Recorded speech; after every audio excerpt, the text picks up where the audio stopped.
Halo pemirsa, jangan lupa subscribe YouTube channel official iNews dan nyalakan loncengnya.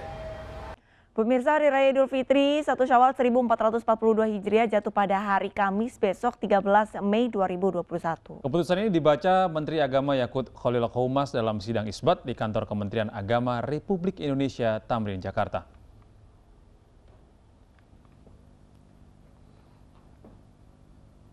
Sidang isbat dengan diawali pemaparan pantauan hilal dari 88 titik di Indonesia. Titik pemantauan melaporkan hilal masih belum terlihat. Usai pemaparan, baik Menteri Agama, MUI, Komisi 8 Ormas hingga delegasi negara sahabat menggelar sidang isbat untuk menentukan jatuhnya 1 Syawal. Merekap dari berbagai laporan pantauan hilal dan ahli, diputuskan Idul Fitri atau 1 Syawal 1442 Hijriah jatuh pada tanggal 13 Mei 2021. 88 titik itu tidak ada yang melaporkan melihat hilal. Sebagaimana tadi dilaporkan oleh Direktur Urusan Agama Islam dan Pembinaan Syariah Kementerian Agama. Oleh karena itu berdasarkan hisab posisi hilal minus dan secara ru'yat hilal tidak terlihat, maka penetapan 1 Syawal diistiqmalkan sesuai dengan hasil sidang isbat tadi. Saya ingin menegaskan kembali bahwa awal bulan Syawal 1442 Hijriah jatuh pada hari Kamis tanggal 13 Mei 2021 Masehi. Untuk itu, selaku Menteri Agama dan mewakili pemerintah, saya menyampaikan jalanallahu wa iyyakum minal aidin wal faizin. Selamat Idul Fitri 1 Syawal 1442 Hijriah.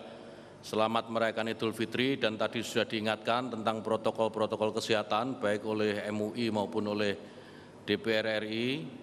Saya berharap semua masyarakat mematuhi, dan yang paling penting malam ini masih boleh sholat tarawih, dan besok malam supaya tidak ada takbir keliling.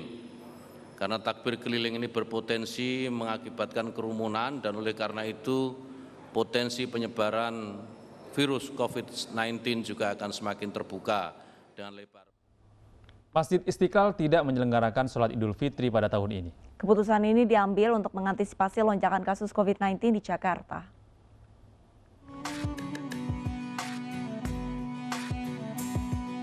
Masjid Istiqlal Jakarta tidak menyelenggarakan sholat Idul Fitri tahun ini.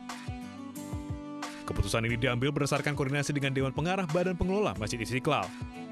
Meski demikian, takbir akbar virtual tetap akan diselenggarakan. Setelah kami melakukan simulasi, kira-kira mengantisipasi perkembangan yang akan terjadi, maka kami menyimpulkan bahwa Istiqlal kita seperti tahun lalu belum dibuka untuk salat Idul Fitri. Ya, kami mohon maaf kepada segenap jamaah dan para simpatisan pencinta Masjid Istiqlal. Ya, mudah-mudahan insya Allah Idul Adha nanti keadaan sudah lebih baik, maka kita akan buka untuk umum. Selama Ramadan, Masjid Istiqlal masih menggelar sholat tarawih berjamaah dengan maksimal 2.000 jemaah. Masjid Istiqlal juga sempat membuka pendaftaran sholat id secara terbatas dengan kuota 5.000 jemaah. Namun sama seperti tahun lalu, sholat id akhirnya ditiadakan untuk mengantisipasi lonjakan kasus COVID-19. Dari Jakarta, Bunga Cinka, Damar, Ardi, iNews melaporkan. Ya, dan pemirsa, ini Indonesia akan menghadapi bonus demografi di tahun 2045. Ini peran pemuda dibutuhkan untuk memanfaatkan kondisi tersebut. Ya, penguatan UMKM menjadi salah satu simpul penting dalam meningkatkan kesejahteraan masyarakat.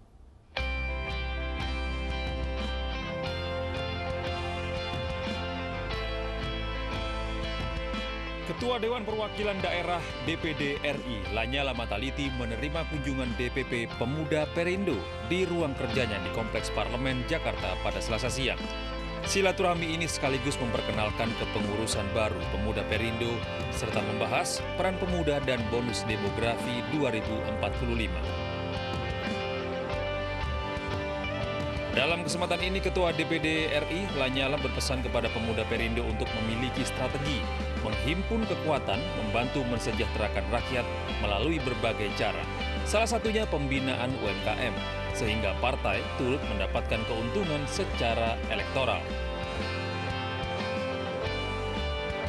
mengenai peran pemuda untuk bonus demografi 2045. Karena yang kita ketahui bonus demografi 2045 ini banyak anak-anak era milenial. Nah, salah satunya kita semua. Nah, kita juga memberi penawaran ke pihak DPD RI bagaimana apabila ada kegiatan atau proker yang di DPD RI yang dicantumkan, kita bisa ikut membantu pemerintah untuk masyarakat seluruhnya.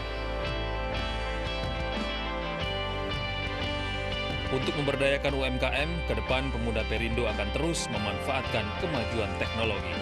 Dari Jakarta, Yudatri Prastio, Rizky Ikhwal, iNews melaporkan.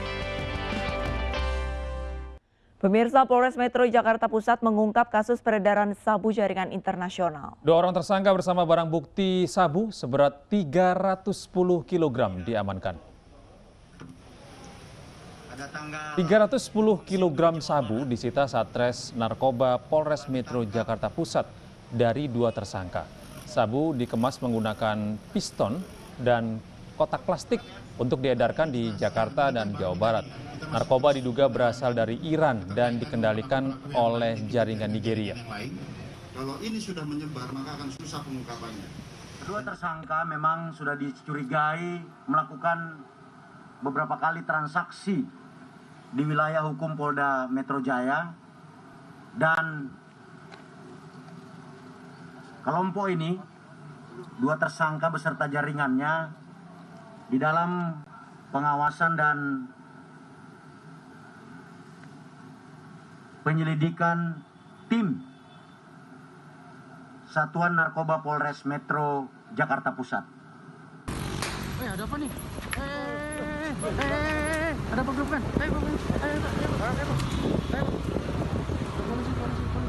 Sebelumnya penyergapan 2 bandar narkoba berlangsung dramatis. Polisi bahkan terlibat aksi kejar-kejaran hingga melepaskan tembakan peringatan. Aksi penangkapan 2 terduga bandar narkoba kelas kakap oleh Satres Narkoba Polres Metro Jakarta Pusat di sebuah halte bus di kawasan Sawah Besar Jakarta Pusat kemarin siang berlangsung menegangkan.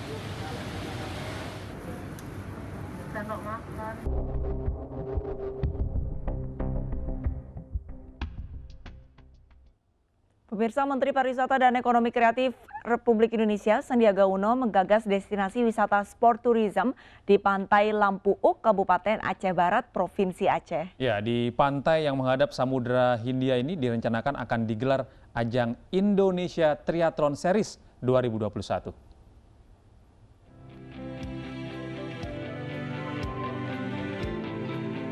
Pulau Lampuuk terletak di Kabupaten Aceh Barat diproyeksikan menjadi destinasi wisata olahraga atau sport tourism.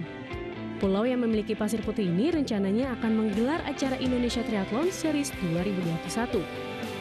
Hal ini disampaikan oleh Menparekraf Sandiaga Uno saat melakukan kunjungan kerjanya ke Provinsi Aceh untuk meninjau kesiapan pengelola destinasi wisata pada masa adaptasi kebiasaan baru.